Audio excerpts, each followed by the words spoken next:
Letsile Tebogo, coming out of Botswana, is one of the fastest rising athletes in the world today, with massive potential to set future world records. He began training at around 15 years old, after originally playing soccer and running cross country in his younger years. After beginning with small amounts of training, he eventually met up with his longtime coach, Dos Mosamanyane, around 2019. Under Dos's guidance, Tebogo improved rapidly, dropping from 11.05 to 10.49 in the 100 and from 21.5 to 20.7 in the 200 in just over a year, setting Botswana under 18 national records in both events. But this was only the beginning for his career, as he would go on to claim the world under 20 record in the 100 with a 19.91 and the Africa record in the 200 meter with his personal best of 19.46.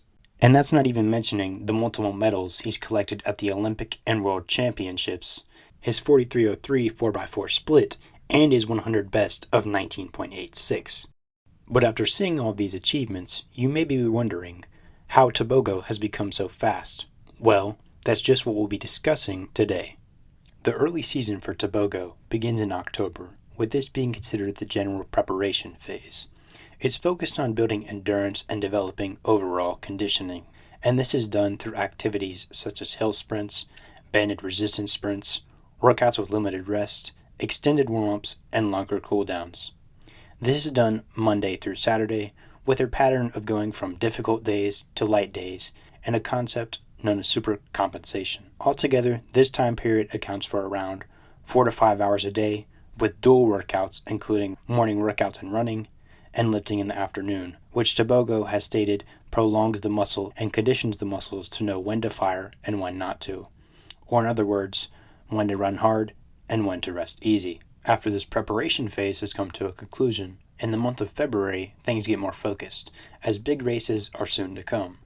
Often during this time, Tebogo travels outside of Botswana to some of the best facilities and training camps, such as the Melbourne Sports Centre in Australia and the NWU High Performance Institute of Sport in South Africa. These places offer tons of options to perfect talent. They have ice baths, steam rooms, heated pools, grass tracks, massive weight rooms, cryo chambers, and even anti-gravity treadmills.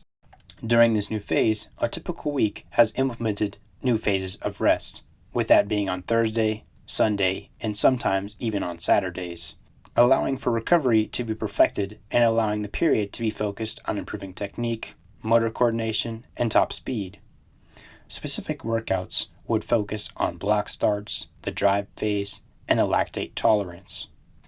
Outside of the traditional training phase, there is additional pieces of information and tips that we can take from Tebogo and his coach.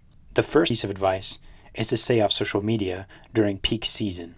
By staying off social media during this time, we are able to focus more on our own performance rather than what other people discuss.